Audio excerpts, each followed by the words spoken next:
ಸರ್ಕಾರದ ಕಾನೂನು ಕಾಯ್ದೆಗಳನ್ನು ಉಲ್ಲಂಘಿಸಿ ನಿರ್ಮಾಣವಾಗ್ತಿದೆ ವಾಸದ ಮನೆಗಳು.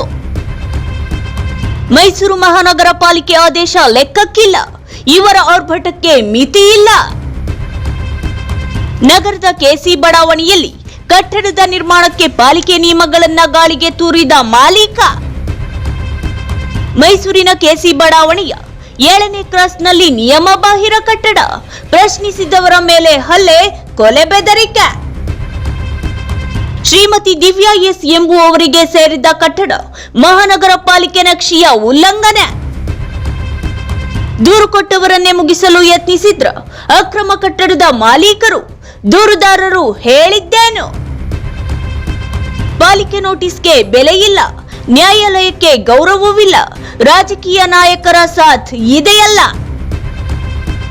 ಅರಮನೆಗಳ ನಗರಿ ಮೈಸೂರಿನಲ್ಲಿ ಭೂಮಿಗೆ ಚಿನ್ನದ ಬೆಲೆ ಇದೆ. ಸೈಟ್ ಕೊಂಡು ಒಂದೊಳ್ಳೆ ಮನೆ ಕಟ್ಟಿ ಬಾಡಿಗೆಗೆ ಕೊಟ್ರೆ ತಿಂಗಳ ಆದಾಯಕ್ಕೆ ಲೈಫ್ ಟೈಮ್ ಯಾವುದೇ ತೊಂದರೆ ಇರಲ್ಲ. ಇದು ಎಲ್ಲರಿಗೂ ತಿಳಿದಿರುವ ಓಪನ್ ಸೀಕ್ರೆಟ್. ಇದೇ ಕಾರಣಕ್ಕೆ 1 ಇಂಚು ಜಾಗವನ್ನು ವೇಸ್ಟ್ ಮಾಡದೆ ಕಟ್ಟಡ ನಿರ್ಮಿಸಿ ಬಿಡ್ತಾರೆ. ಬರೋ ಕಾನೂನು ಸಮಸ್ಯೆಗಳನ್ನ ಮುಂದೆ ನೋಡ್ಕೊಂಡ್ರಾಯ್ತು ಎಂಬ ಬೇಜವಾಬ್ದಾರಿತನ ಪ್ರತಿಯೊಬ್ಬರಲ್ಲೂ ಇದೆ. ಈ ರೀತಿಯ ಅತಿ ಹಣದ ದುರಾಸೆಗೆ ಬಿದ್ದ ನಗರದ ಕೆಸಿ ನಗರದ ಮಹಿಳೆಯೋರ್ವರು ಪಕ್ಕದ ನಿವಾಸಿಗಳಿಗೆ ಗಾಳಿ ಬೆಳಕಿನ ಸ್ವಾತಂತ್ರ್ಯವನ್ನು ಕಸಿದುಕೊಂಡಿದ್ದಾರೆ. ಹೌದು ವೀಕ್ಷಕರೇ, ಕೆಸಿ ಬಡಾವಣೆಯ 7ನೇ ಕ್ರಾಸ್ನ ನಂಬರ್ 310ರಲ್ಲಿ ವಾಸದ ಮನೆ ಉದ್ದೇಶದಿಂದ ಪಾಲಿಕೆ ಅನುಮತಿ ಪಡೆದು ಕಟ್ಟಡ ನಿರ್ಮಾಣ ಮಾಡೋದಕ್ಕೆ ಶ್ರೀಮತಿ ದಿವ್ಯಾರವರು ಮುಂದಾಗುತ್ತಾರೆ. ಅವರ ಸೈಟ್ನಲ್ಲಿ ಮನೆ ಕಟ್ಟೋದಕ್ಕೆ ಯಾರ ಆಕ್ಷೇಪವೂ ಇಲ್ಲ. ಆದರೆ ಮಂಜೂರಾದ ಪಾಲಿಕೆ ನಕ್ಷೆಯನ್ನು ಉಲ್ಲಂಘಿಸಿ ತಮಗಿಷ್ಟ ಬಂದ ಹಾಗೆ ಮನೆ ನಿರ್ಮಾಣ ಮಾಡ್ತಿರೋದು ಅಕ್ಕಪಕ್ಕದ ನಿವಾಸಿಗಳ ನಿದ್ದೆಗೆಡಿಸಿದೆ. ದಿವ್ಯಾ ಎಸ್ ಎಂಬುವವರು ನಿರ್ಮಾಣ ಮಾಡ್ತಿರುವ ಕಟ್ಟಡ ಪಾಲಿಕೆ ನಕ್ಷೆಗೆ ವಿರುದ್ಧವಾಗಿದೆ. ನಕ್ಷೆಯಲ್ಲಿ ಸರ್ಕಾರಿ ಅಧಿಕಾರಿಗಳು ತಿಳಿಸಿರುವ ಸೆಟ್ ಬ್ಯಾಕ್ ಬಿಡದೆ ಕಟ್ಟಡ ನಿರ್ಮಿಸುತ್ತಿದ್ದಾರೆ. ಇದು ಸ್ಥಳೀಯ ನಿವಾಸಿಗಳ ಕೆಂಗಣ್ಣಿಗೆ ಗುರಿಯಾಗಿದೆ. ಗಾಳಿ ಬೆಳಕನ್ನು ಪಡೆಯಲು ಮುಂದೆ ಪರದಾಡಬೇಕಾದ ಸ್ಥಿತಿ ನಿರ್ಮಾಣವಾಗಬಾರದು ಎಂಬ ಸದುದ್ದೇಶದಿಂದ ಪ್ರಶ್ನೆ ಮಾಡಿದ್ದಾರೆ. ಇಷ್ಟೇ ಸಾಕಾಗಿತ್ತು.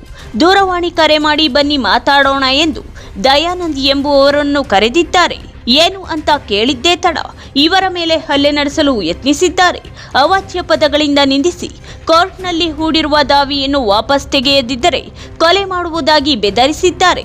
ನಮ್ಮ ಮನೆ ಪಕ್ಕ 310 ದಿವ್ಯಾ ಎಸ್ ಅವರು ಮನೆ ಕಟ್ತಾ ಇದ್ದಾರೆ. ಏನು ಆಸ್ ಪರ್ ಕಾರ್ಪೊರೇಷನ್ ಇಂದ ಪ್ಲಾನ್ ಅಪ್ರೂವಲ್ ಆಗಿದೆ. ಆ ಪ್ಲಾನ್ ಪ್ರಕಾರ ಸೆಟ್ ಬ್ಯಾಕ್ ಬಿಡದೆ ಮನೆ ಕಟ್ತಾ ಇದ್ದಾರೆ. ಎತ್ತರದ ಕಾಂಪೌಂಡ್ ನಿರ್ಮಿಸಿದ್ದಾರೆ. ಅವ್ರು ಏನು ಸೆಟ್ ಬ್ಯಾಕ್ ಜಾಗ ಬಿಡೋದು ಗಾಳಿ ಬಿಟ್ಟಿಲ್ಲ, ಅದರಿಂದ ತೊಂದರೆ ಆಗಿದೆ. ನಾವು ಅವ್ರಿಗೆ ಅವರ ಯಜಮಾನ ಯಾರು ಪ್ರಶಾಂತ್ ಅನ್ನೋರಿದ್ದಾರೆ, ಅವ್ರು ಬಂದು ಕನ್ಸ್ಟ್ರಕ್ಷನ್ ಮಾಡ್ತಾರೆ. ನಾನು ಹೋಗಿ ಮಾತಾಡಿದೆ. ಸೊ ಇವರು ಯಾವುದನ್ನು ಕೆಲಸನ ಸರಿಗೆ ಮಾಡ್ತಾ ಇರಲಿಲ್ಲ. ನಾವು ಪ್ರಶ್ನೆ ಮಾಡಿದ್ದಕ್ಕೆ ನಮಗೆ ಉಡಾಫೆ ಉತ್ತರ ಕೊಟ್ಟರು. ದಬ್ಬಾಳಿಕೆ ಮಾಡ್ತೀವಿ, ನಮ್ಗೆ ಗೊತ್ತು, ಹಾಗೆ ಹೀಗೆ, ನಮಗೆ ಮಿನಿಸ್ಟ್ರು ಗೊತ್ತು, ಅವ್ರಿಗೆ ಗೊತ್ತು ಅಂತೆಲ್ಲ ಸಿಕ್ಕಾಪಟ್ಟೆ ಏರುದೋಣಿಂದ ಮಾತಾಡೋದು. ನಾನು ಅವ್ರು ಒಂದೇ ಮಾಡ್ತಿದ್ದೆ, ನೋಡಿ ಸ್ವಾಮಿ, ನೀವು ವಾಸ ಮಾಡಕ್ಕೆ ಮನೆ ಕಟ್ತಾ ಇದ್ರೆ ಗಾಳಿ ಬೆಳಕು ಬರೋದಕ್ಕೂ ನೀವು ಪ್ಲ್ಯಾನ್ ಪ್ರಕಾರ ಕಟ್ಟಿ ಅಂತ. ಅವ್ರು ಅದನ್ನ ಯಾವುದೂ ತಲೆಗೆ ಹಾಕ್ಕೊಳ್ದೇನೆ ನನಗೆ ಜಿಲ್ಲಾ ಉಸ್ತುವಾರಿ ಮಂತ್ರಿ ಎಸ್ ಸಿ ಮಾದೇವಪ್ಪ ಅವ್ರಿಗೆ ಗೊತ್ತು, ಅವ್ರಿಗೆ ಗೊತ್ತು, ಇವ್ರಿಗೆ ಗೊತ್ತು ಅಂತ ನನ್ನ ಹತ್ರ ಹೇಳಿದ್ರು. ನೀವು ಯಾರಾದರೂ ಗೊತ್ತಿರಲಿ, ಕಾನೂನು ಎಲ್ರಿಗೂ ಒಂದೇ. ಎಸ್ ಸಿ ಮಾದೇವಪ್ಪ ಅದು ಅಷ್ಟೇ, ಯಾರಾದರೂ ಅಷ್ಟೇ. ಯಾರು ಕಾನೂನು ಬಿಟ್ಟು ಕೆಲಸ ಮಾಡಿದೆ ಅಂತ ಯಾವ ಮಿನಿಸ್ಟ್ರು ನಿಮ್ಗೆ ಸಪೋರ್ಟ್ ಮಾಡಲ್ಲ, ನಮಗೆ ಗೊತ್ತಿರಂಗೆ. ಹಾಗಾಗಿ ನೀವು ಕಾನೂನು ಪ್ರಕಾರ ಏನ್ ಬಿಡಬೇಕು ಸೆಟ್ ಬ್ಯಾಕ್ ಬಿಟ್ಟು ಕಟ್ಟಿ ಅಂತ ನಾನು. ಇತ್ತ ಪಾಲಿಕೆ ಆದೇಶವನ್ನು ಉಲ್ಲಂಘನೆ ಮಾಡಿದ್ದಕ್ಕಾಗಿ 3 ನೋಟಿಸ್ ನೀಡಿದ್ದರೂ ಸಹ ಕ್ಯಾರೆ ಎನ್ನುತ್ತಿಲ್ಲ ಕಟ್ಟಡದ ಮಾಲೀಕರು.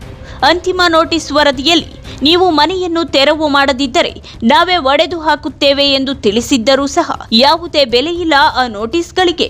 ಯಾಕಂದ್ರೆ ಅವರಿಗೆ ರಾಜಕೀಯ ನಾಯಕರ ನೇರ ಸಪೋರ್ಟ್ ಇದೆ ಎಂಬ ಭಂಡ ಧೈರ್ಯ. ರಾಜಕೀಯ ಮುಖಂಡರ ಪರಿಚಯವಿದ್ರೆ ಕಾನೂನು ಪಾಲಿಸೋ ಹಾಗಿಲ್ವಾ?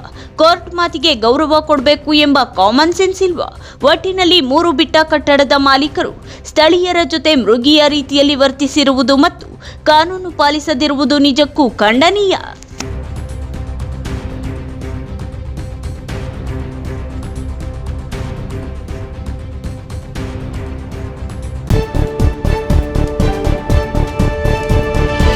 ಇದು ನಂಬಿಕೆಯ ಪ್ರತಿಬಿಂಬ.